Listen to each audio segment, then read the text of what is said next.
All right, it's officially mock draft season. I figured, hey, I got to make a mock draft, right? I've evaluated all the prospects that I wanted to now, so got to go with the mock draft. This is going to be what I would do, not what I think will happen. I think those are always more fun. I might do what I think would happen later on as well, but for now, listen, I'll be making plenty of mock drafts. Mock drafts are fun. I enjoy them. Got to kick it off. Mock draft number one. Let's just get into it. So I'm picking for every team, of course, in this mock draft using the PFF mock draft simulator. And I don't need to make any trades. I'm not going to do any trades. Again, maybe I'll do that sometimes. Usually I never do trades. Maybe I'll make one with trades. But for now, I will just be doing it this way. And number one overall, to me, it's a no-brainer. Aiden Hutchinson. He's clearly the best player in this draft for me. I would pick Aiden Hutchinson 1-1.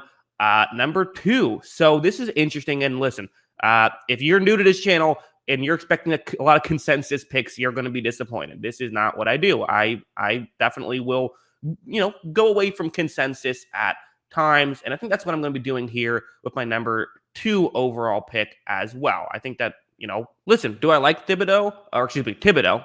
The silent H always throws me off. Do I like Thibodeau? Yeah, I like Thibodeau. I think that he is worth a number two overall pick, but so is someone else who isn't even, I guess, PFF is lower on than I am. Give me the sauce boss. Give me Ahmad Gardner here, right here. He's ranked number 7. I don't care. I want him number 2. And again, Lions fans might not love it. I don't know. I'm a big believer in you want to get star corners. I think star corners matter just so much that for me, that I would feel good with that. I would feel very happy if I'm a Lions fan getting that guy who I believe is going to be a star. So, that's what I would do. If you have something different, cool. You do that.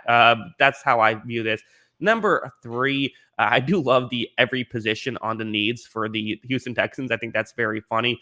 A couple options I could go with here. Derek Stingley is definitely an option, getting a good corner. I do think Thibodeau here makes a lot of sense as well. And then I guess the third option, I think it comes down to those two. I'll go with, you know what? I think the Texans are. No, I'm going to go with Thibodeau here. Going just best player available. They need good players. Get the best player available. Number 4, I think number 4 here, I go Derek Stingley.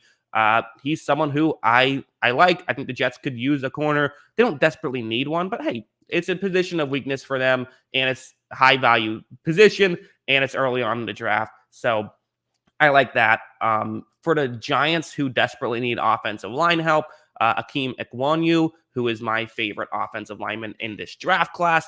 I'm going to be putting him at number 5. Number 6, this is interesting with the Carolina Panthers because it's like these are where mock drafts get weird, right? Because we always think about what's best for the franchise. But if you're in Matt Rule's shoes, you're probably thinking, I don't really want to go another year with Sam Darnold as my quarterback. Can we make something else happen? So that's the dilemma of if you go out and you get Charles Cross, who's a really good tackle, and I like him a lot, and I think that would make some sense and would probably help the franchise, but you're basically accepting that you're going to suck this year.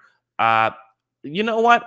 Okay, I'm going to do it. I'm going to go quarterback. I know. Well, but no quarterback is really worth it. I'm going to draft Malik Willis because the odds of it working out, listen, the Panthers have been going cheap on quarterback a lot, and it's not working out. Take a chance on a quarterback. If he sucks, you'll have a high pick next year, and you'll actually have like second and third round picks, unless you trade for Sam Darnold again, right? I think this is a good move because I think it gives them a chance. This team is not going to be good unless they have a good quarterback. You're getting a shot with Willis, and you should know pretty quickly if Willis has it or doesn't. If he sucks as a rookie, okay, move on, draft a new guy next year. Not that hard. For the Giants, I'm going to stick with offensive line. Give me Charles Cross. They get 2 good offensive linemen. It's what they need. They do have receivers. Help out Daniel Jones. See what he can do. And if he sucks again, next year you draft a new guy. The Atlanta Falcons are certainly in an interesting spot, I think, because, okay, they could go quarterback. They could go offensive line. I've heard some people saying, like, oh, they should go receiver here. I think going receiver at number 8 it's just not great. I mean, my issue with receivers is like if you get a Jamar Chase number 8, that's an awesome pick. The issue with it is that it's just hard to evaluate wide receivers. You don't know if they're going to hit or not. So I don't know if that's the move that you make. So it's weird. I'm not a huge fan of Kyle Hamilton. You're going to see a couple of guys fall down this board for me. You have guys like, you could go offensive line, I guess, but I don't really know. It kind of, as they say here, you need more interior than exterior. I think I'm going to go. Maybe this is crazy. I don't know, but I think I'm going to go George Karlaftis. They need edge help. Get a good quality edge rusher who I really like. That's what I'm going to do here.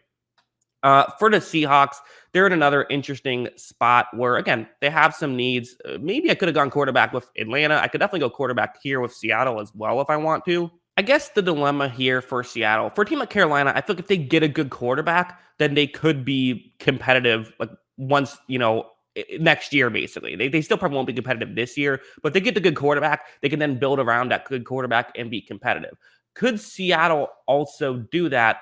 I don't. I would say probably so. But I guess the question is there another quarterback who I like as much as Malik Willis?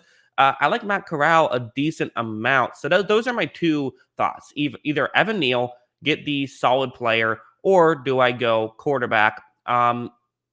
I think you know what, it's the obvious pick, right? I know Matt Corral. You could probably get. I guess the other question is, could you get Matt Corral later on? I'm just going to get Matt Corral. I like him. I think he's a good player. They need a quarterback. Whatever. People are going to be mad at me. Fight me. I don't care. Moving on. Number 10. Evan Neal is really falling in this draft class. That's very fascinating. But I don't know exactly what to do here. I think I'm going to go with a wide receiver. That makes the most sense to me. Jameson Williams is my number one receiver. So I'll just grab like Jameson Williams with Zach Wilson. That would be awesome. Let's just do that. Let's not overthink this. Number 7 with the Washington football team. They don't have a ton of needs. What's interesting is, linebacker is a need, but they spend a lot of resources on that linebacker. So that's kind of funny to me because, like, okay, you could go after a Devin Lloyd if you wanted to, and, just get a really good linebacker, but did they want to go back to the first round linebacker? Well, I don't know. I think he's the best player available, and I'll do that. I know, again, Washington fans probably aren't going to love that pick, but I think he's a really good player. I mean, I have him as number 4 on my board, so I really like him. Number 12 here. Again, Evan Neal still on the board here. This is very weird. You know what? I think I end the slide. Even though it's, I would say that tackle isn't as big of a need for Minnesota as, they could use someone on the interior more so. They have O'Neal, they have Darisaw, but you can shift one of those two to be interior perhaps, and then put Evan Neal on the outside. Even Neal could be a guard. So, okay, if you remember with the Texans, the last pick they spent on Thibodeau, so that's who they currently have. Now, who do we go with their next pick? The next guy on my board is actually Devontae Wyatt.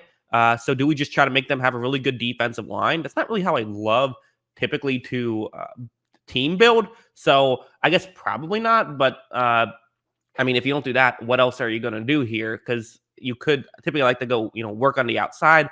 I like McDuffie. I don't hate that move. Although I do have a corner above him actually that I like even better. So I also think you could go Tyler Linderbaum just because, like, he's awesome.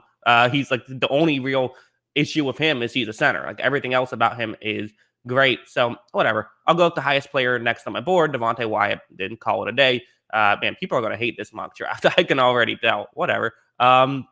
Moving on here. So for the Baltimore Ravens, they're another team in a very interesting spot. They could go wide receiver. Just keep going back to that well until you start to get, listen, if you spent a lot of first round picks on wide receivers and you still haven't gotten a great wide receiver, typically what that means is you have to spend more first round picks on wide receivers. Like you spend more capital on that. And, again, they have some guys who have been solid. Hollywood Brown's not a bad player. He's just not a great one.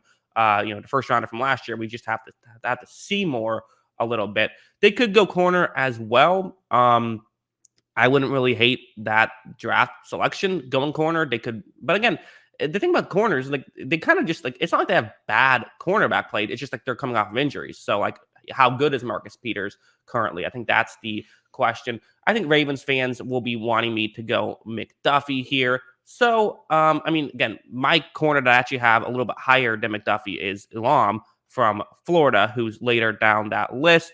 So I guess I'll draft him, right? Hey, this is Jackson Kruger Sports mock draft. This is not your typical mock draft.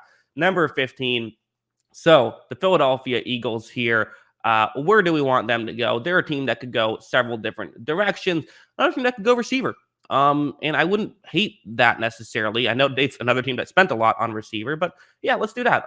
Let's draft Drake London for the Philadelphia Eagles, and he's kind of a different receiver than what they have. So putting him opposite Devonta Smith, that's interesting to me. We then have the New Orleans Saints here. So where do the Saints want to go? I think they feel okay with Jameis Winston. So, and Winston's fine. I don't hate that as a decision too much. So what's the logic here? And I think Bernard Raymond probably is it. Seems like they want a tackle, so give them a tackle. The Chargers, and I saw a mock draft go receiver for them, and I find that just to be really a fascinating idea of them going wide receiver in the first round. The issue is so my next highest receiver that I have on my board is Garrett Wilson, but he's down a little bit, so I don't know if I really want to draft him now. What's going to help the team more? I know a lot of people probably would be saying, "Hey, Jordan Davis, right? That's where he keeps getting mocked. Everyone has him, Jordan Davis going there." And I'm a little bit lower on Davis than some others. I am. I don't hate that fit though. I think there's some real logic behind it. So this is another one where I find this to be a tricky one, quite frankly. You know what? I think there's other receivers you can get later. I think there's other defensive linemen you can get later. I don't know if there's another Trent McDuffie you can get. It's not the biggest pressing need, but hey, get him opposite J.C. Jackson. That should be a really good coverage unit. Staley values the coverage unit with how he plays his scheme. So that's what I'm going to do. Now for the Philadelphia Eagles, do I just double down on wide receiver and say, let's go? That's not the worst idea. I think I'm going to go Nakobe Dean. Again, linebacker is a need for them. He's a good linebacker. Let's not overthink some of these. Although I'm certainly overthinking some, I'm sure at least that's what some of you are thinking. Number 19, now the New Orleans Saints, who, again, Saints are in an interesting spot. So I got them to tackle. They could use a wide receiver. Actually, I believe I have another receiver ahead of Wilson, kind of a sleeper, but we'll ignore that for now. We'll just get Garrett Wilson and call it a day because, the other guy you would get later on in the draft anyway. So Garrett Wilson, and I think the Saints would be happy with that. Bernard Raymond and Garrett Wilson. The Pittsburgh Steelers, I feel like this just keeps happening. I've done a couple of mock drafts now just for fun. And I keep feeling like, yeah, Kenny Pickett to the Steelers. It just makes sense. 20th overall, you could go with a receiver there or go with one of these quarterbacks there. It's not a horrible situation. I typically will have a couple quarterbacks already off the board there. So, yeah, Kenny Pickett. I think the Steelers feel like they can be competitive now. I don't think they can, but I feel like they feel like they can. So that makes sense to me. Now, 21 overall, the New England Patriots. And again, several ways they could go with this one. I kind of didn't realize just how different my board is from everyone else's board, it seems like, because there's a lot of players who I feel like a lot of guys who I don't know. My board is very different, I guess is what I'll say, than the average consensus. But hey, that's what makes it fun, right? We have different opinions on stuff, so we can argue about it. That's what I like to do. So yeah, for the Patriots here at 21, I could go Jordan Davis, who, again, that would be a bit of a reach for my board, but at the same time, he does fit that New England defense amazingly well. So I wouldn't hate that selection. That actually kind of checks out to me. Again, it would be that or a receiver, but I guess the thing is you can get other quality receivers later on. So, okay, I'll do that. Let's go Jordan Davis with New England. Again, I'm sure this is going to get tons of pushback, this mock draft, the worst mock draft ever. I can already tell. But again, I keep saying that's fine. Clearly, it's not fine if I keep bringing it up. No, it is. It is. I find it funny how, I make fun of some of these other mock drafts, and then I make one that it's not like any of the other ones. So probably I'm the idiot. But anyways, 22 here. All right, so the Packers just need receivers. I know I keep saying I don't know if I love getting a receiver here. They need receivers, though. They need guys who can catch the football. So a couple guys they could add. Let's just go to wide receivers and see what we have available. So I'm not crazy about Treylon Burks. I like Chris Olave. Another guy I like a lot is George Pickens. George Pickens I find very interesting. Alec Pierce I find very interesting. But if those guys are available in the second, you don't draft them in the first. So get Chris Olave here. Call it a day. You have at least a receiver, which you desperately do need. For the Cardinals, I think Tyler Linderbaum, who again he kind of falls just due to positional value, but he's a great player. You're getting one of the more can't miss prospects of this draft in getting him, so I really like that move. I think that's smart. So for Dallas, they could certainly use an offensive lineman, because they need to replace Connor Williams. An interior guy is probably the better move for what they need. So that's definitely a way they could go about this. If we look at who else is available on the board, are there any interior offensive linemen available on the board? Zion Johnson's interesting. I think he's a quality starter, so that's what they need. Whatever. I'll draft Zion Johnson, call it a day. Now for the Buffalo Bills, the Bills are a team that I keep drafting kind of like luxury picks with them because that's kind of where they're at here. The Buffalo Bills are a team that could use some luxury picks. They don't really need any like quality, like there's no pressing need on this team, is what I'm trying to say. So maybe a defensive lineman or maybe a wide receiver, which is also what those needs are. Those are kind of the picks that they could use. You know what? I'll go Sky Moore here. And my logic for Sky Moore is he is kind of that slot guy. I think he could, be a Cole Beasley replacement. So it's kind of I think it's a good scheme fit, and I think it's a good player. So I like both of that. The Tennessee Titans are another team in a very unique and peculiar position, right? They were the 1 seed last year, and yet it feels like they're kind of far away. I think last year kind of was their opportunity. I don't hate the idea of going receiver with them either, but again, which receiver here? I just don't love any of the available guys. I think that it would be a reach at this point going wide receiver. So I don't want to do that. So this now means that, the more I think about it, I think I got to go edge here. They need an edge player.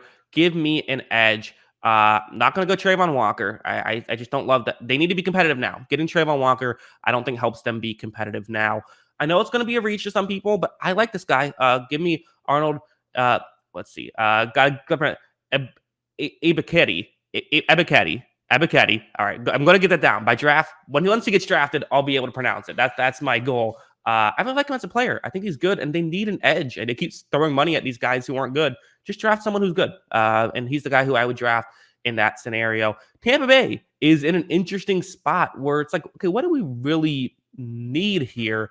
They could use, like, do you draft Trevor Penning and just move him to guard? Is that a move that you make? Because they could use an offensive lineman. That's probably their biggest need, either that or an interior defensive lineman. So let's look at who's available. The interior defense, Travis Jones and Logan Hall are two interesting guys. Logan Hall would fit that scheme well. I think Travis Jones is a good player. They're both reaches. So let's see if they have any offensive linemen. But again, even that reach, I don't think it's a massive reach going with any of those guys. So offensive lineman, Trevor Penning, not a big fan of Kenyon Green. So it's between Penning. You know what? I just think that, I guess I'm trying to think about this, and I think you just have to go, you know what? Screw it. I'm going to go with the defensive line. Give me Travis Jones. Have him next to Vita Vea. That would be fun. That would be terrorizing for opposing defenses when they're out there. You're not going to run the ball on 3rd and 1s against them. That's something that I think is fun. And then for the Packers, they're saying, hey, we will gladly take Trevor Penning. Sure. Because Elton Jenkins can play anywhere. So they just need a lineman. I think Packers would feel very good about that. Maybe Tampa Bay would have just picked Penning just to avoid Green Bay from getting it. I don't know. But okay, couple of Kansas City Chiefs picks here. The Chiefs have a decent amount of needs, I think it's fair to say. So first, what I'm going to do is I'm going to draft Andrew Booth. They could use a corner. I like this spot for him, kind of late 1st round, maybe a little bit earlier, but to me that feels good, getting Andrew Booth with the number 29 overall pick, just because, again, they need corners. Now, they could use some receivers as well, but again, if you're a Traylon Burks guy, you'll probably draft him here. I'm a big fan of him or Dotson, to be honest. So at this point, if Pickens is going late 1st, or excuse me, late 2nd, don't draft him in the 1st round. If Pierce is going in the mid 3rd, don't draft him in the 1st round. So, and those are my preferred players. Christian Watson is interesting as well. There's some interesting wide receivers. Again, wide receivers are guys you kind of take flyers on more than you say this guy is for sure going to be good. Another position they could go would be edge here. I think they could use an edge guy. I know they have Frank Clark, but that's part of why you need an edge guy. Trayvon Walker's not the worst selection here. I don't hate that pick. It would probably either be him if you want more of a developmental guy, or do you go kind of more of a sure thing? Guys I like, Drake Jackson and Cameron Thomas. I think are very fascinating. Would you rather have one of those? I It's interesting because I have Walker lower on my board, but give me the guy with higher upside with Kansas City. I think that they're going to be competitive for a while, right? They have Patrick Mahomes, so take a guy with the higher upside, take a big swing late in the first round. I don't really have an issue with this. So look at me, big Trayvon Walker fan, first round talent, Trayvon Walker. Cincinnati Bengals are another team that, like, okay, they need a guard. They do. Like, what else do they desperately need? And I think that's a fair thing to bring up. And the issue is they're a team right now where it's like there's not a lot of guys I really like that are still at this spot. They're kind of in a weird situation. So let's see who are the offensive linemen and who are the, I think, corners, another position they could go. So which of these guys do I really love? And I just don't know. Okay, you know what? I have a solution. This is going to be a bit of an off the wall selection, but give me Darian Kennard here. I think he probably could play tackle, or at least, or excuse me, he probably could play guard, or you could at least move someone there.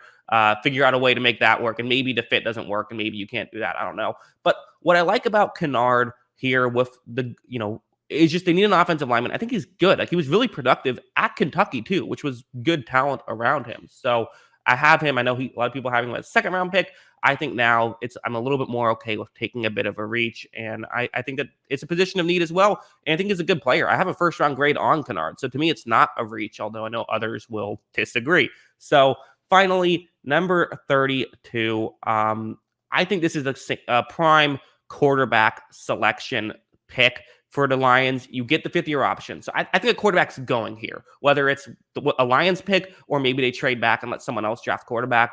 You want a quarterback to have this selection. So for me, I am going to draft. Some people would take Howell. I am going to take Desmond Ridder. I just wanted to see, though, before I make that selection, how many top 32 picks do they have that did not make my mock draft? We have 1, 2, 3, 4, 5, 6, 7. Okay, that's not too bad. And a lot of these were later in first rounders anyways. And some of these guys I still like. David Ajabo. I know people will be mad I don't have Hamilton going in the first round. I mean, I have him as a fringe first round talent. So I think, sometimes I would draft him here. Sometimes I wouldn't.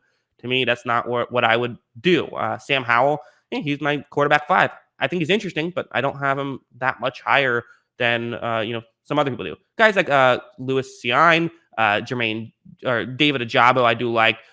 Johnson and Petir, and Burks, I'm just lower on than PFF is. And so finally, give me Desmond Ridder. That is my mock draft. And now we got to see the grades, right? We got to see how did PFF think that I did. Where did they show the grades or not? I thought they showed the grades. What's happening here? Why did I not get grades? Maybe you have to only do it if it's maybe you don't get grades unless you have, you only do one team or whatever. I don't know how that works. But anyways, that is my mock draft. I'm sure everyone is going to make fun of it. But hey, in all seriousness, just tell me like what you disagree with in the comments, and you'll probably be right. Because again, I focus on all 32 teams. You guys mostly pay attention to one team, right? So you're going to know more about one team than I am, and you're going to have thought about it a lot more than I have. And so you probably have some good points. So I'm not going to be mad at any of that. I spent a lot of time focusing on the prospects itself, but I'm sure that there's valuable information that I don't know. And so that's why you make multiple mock drafts, right? You don't just do it once. This is my first try. I spent no time thinking about it beforehand, just pressed record and went with it. So we'll see how well that does. But yeah, hope you guys enjoyed this video. Let me know what you thought in the comments section below. I'm sure you will. Always love hearing from you. And of course, as always, thanks for watching.